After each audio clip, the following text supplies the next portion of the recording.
मोरपाल सुमन के लेटर बम से इस वक्त राजस्थान की राजनीति में हड़कंप मचा हुआ है। मोरपाल सुमन के लेटर बम से जहां वसुंधरा समर्थकों के होश उड़े हुए हैं, तो वहीं एक अलग ही बात निकलकर सामने आई है कि भैया घर के भेदी ही लंका ढा रहे थे। यानी कि अंता चुनाव में जो मोरपाल सुमन की हार हुई है ना, इस पर बीजेपी खुश है। इस पर भारतीय जनता पार्टी का एक गुट खुशियां मना रहा था। वो क्यों मना रहा था और क्यों अब ये बात उठ रही है और ये बात अब चल रही है कि वो वक्त आ गया है जिसका बहुत समय से इंतजार भी किया जा रहा था, या खुद वसुंधरा इंतजार कर रही थी। वो बगावत का वक्त है, वो वक्त पार्टी छोड़ने का है। कैसे वसुंधरा राजे का राजनीतिक कद धीरे धीरे भारतीय जनता पार्टी में घटता चला गया।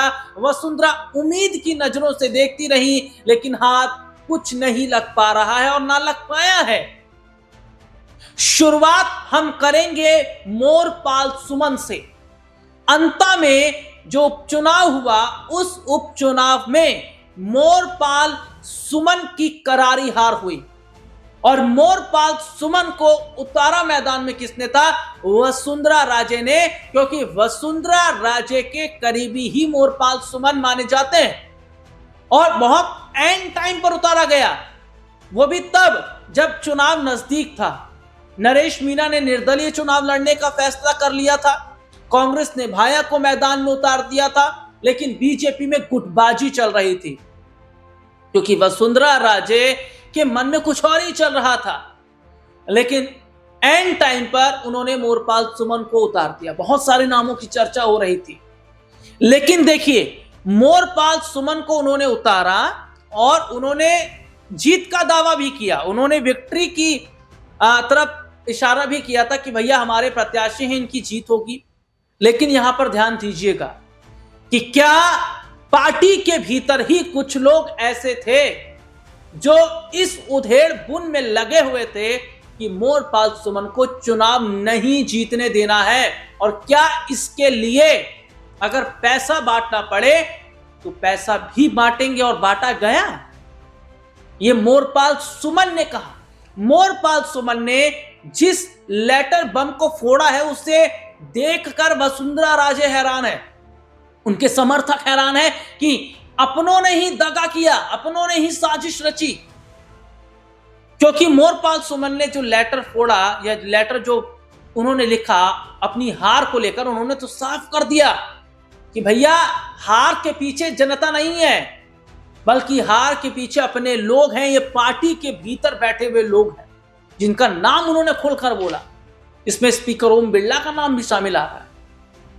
तो क्या मोरपाल सुमन के जरिए वसुंधरा को हराने की तैयारी हो गई थी?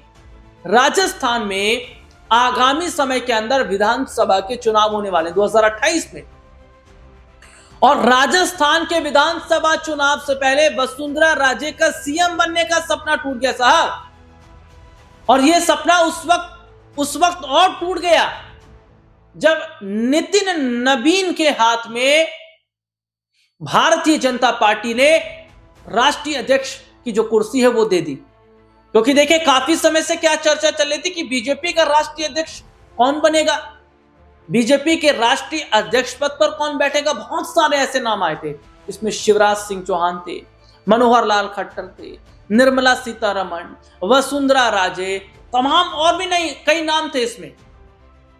लेकिन देखिए यहां पर उम्मीद वसुंधरा इसलिए लगाकर बैठी थी क्योंकि अभी तक अगर आप देखते हैं कि बड़ी जगह वसुंधरा राजे को नहीं मिल पाई। जब से भजन लाल शर्मा को सीएम बनाया गया है, तब से वसुंधरा राजे की नाराजगी पार्टी आला कमान से है।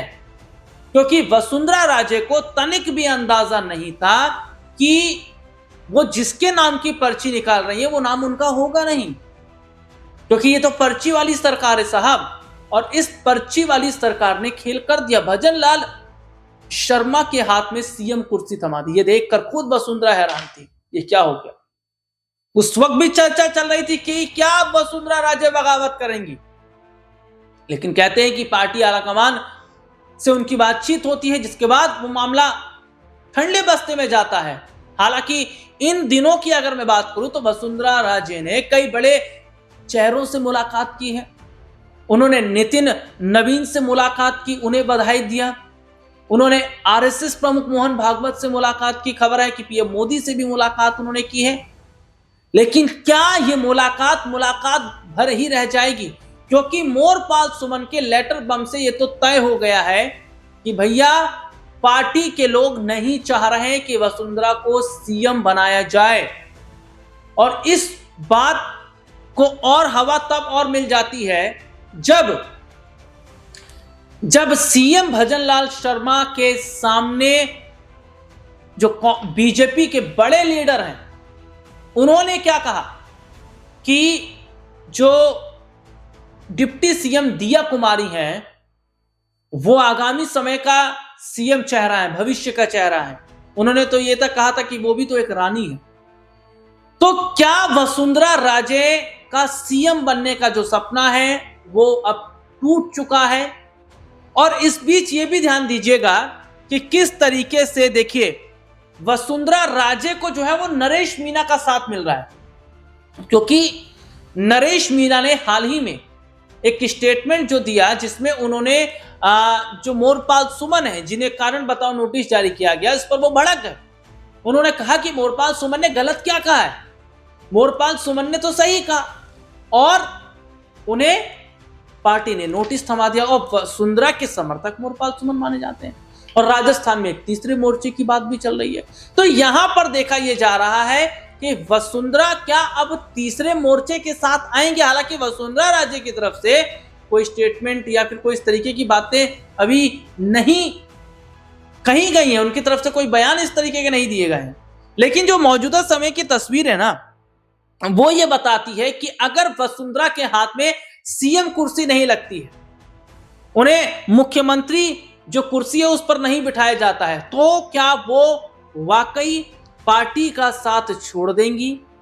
क्या चुनाव से पहले ही वसुंधरा थर्ड फ्रंट के साथ आ जाएंगी? वो थर्ड फ्रंट जो कि नरेश मीना को लेकर आगे बढ़ने की बात हो रही है। और वसुंधरा आएंगी तो जाहिर तौर पर प्रभाव तो पड़ेगा, क्योंकि बड़ा चेहरा है वसुंधरा राजे। और एक उनकी जो, अगर हम यहां पर बात करते हैं, बेहतर जो छवि है और जिस तरीके से वसुंधरा राजे को जो जनता है वो मानती है, इससे जाहिर तौर पर वोट बटेगा।